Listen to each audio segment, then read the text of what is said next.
Okay, let's take a closer look at this Fiido D2S. It's got 3 speed modes, full electric, pedal assist, and of course manual pedal mode. It's got a claimed top speed of 25 kilometers an hour, that's 15.5 miles per hour, a range of up to 35 kilometers, a 250 watt motor, 280 watt hours of battery, 5-hour charging time, 16-inch wheels, and you should be able to pick it up for $499. Looking at the dashboard here, we've got 6-speed Shimano gears, and we have a very simple LED display which, as you can see, only shows what mode you're in and also your battery life, but it doesn't show how fast you're going. We also have a button for the front light and a horn.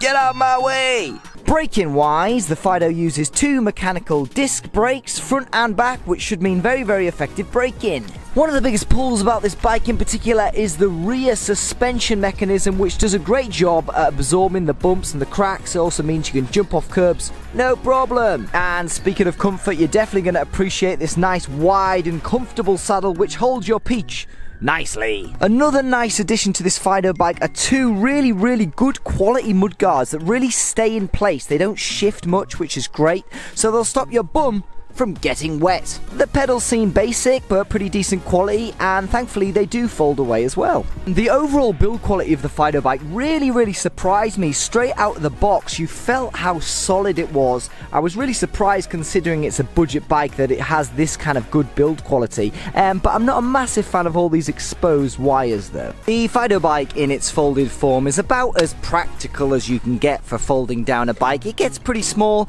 and this makes it handy for storage. There's also a handy carrying handle on the Fiido bike, but I recommend kind of keeping the seat up and wheeling it along like this. Once you've got the knack of it, you can literally unfold it in a few seconds, and it's refreshingly light for an e-bike at just 19 kilograms.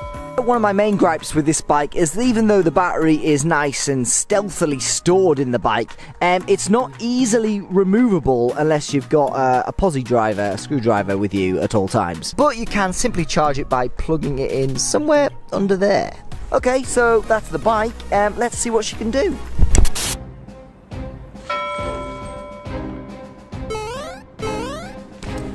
Okay.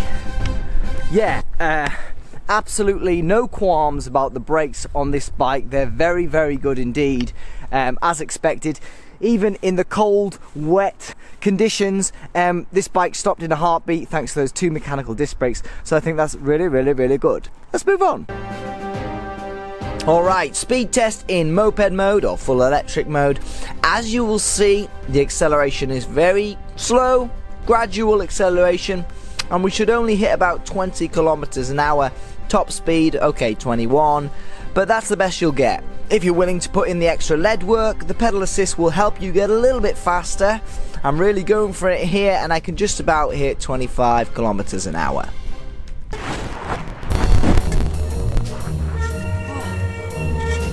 Okay, so I think my single biggest gripe with this e-bike so far is that it just doesn't go quite fast enough. Moped mode is 20 kilometers an hour max. You can definitely get a little bit faster if you're willing to put in the legwork and pedal, but yeah, you're gonna have to work for it, and I think from riding scooters so much, I don't really like working for it, so never mind. But if you are a slower cyclist and you're new to e-bikes, then this is probably fast enough for you anyway. But for me, it's a little bit slow. I think I've been riding scooters too much and I'm just getting a bit lazy. Okay, moving on.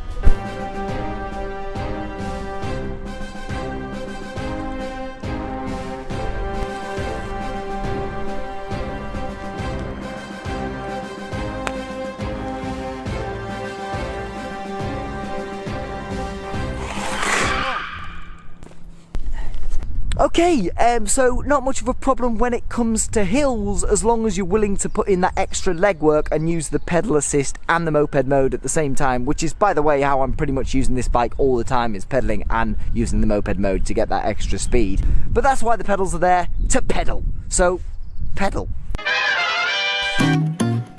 Alright, so enough of the tests, enough of the stats, enough of the facts. What's it actually like to ride? Well, I've been really enjoying commuting with this bike through London. It's done the job. It's definitely the most comfortable e-bike I've ridden for a start. That suspension works great in conjunction with that nice spongy seat. It really offers a comfortable ride. My only real downside is the speed. I would like to go a little bit faster, as I've mentioned, but overall, it's a great bike to ride, and if you're looking for something to take the legwork out of your commute, then this might be the e-bike for you. It brakes well, it handles well, and it looks pretty cool too. No complaints here. Unfortunately, I didn't fit in a concrete range test with this review, but after my 10-mile commute, the battery of the bike had reduced by just over half, which isn't too bad.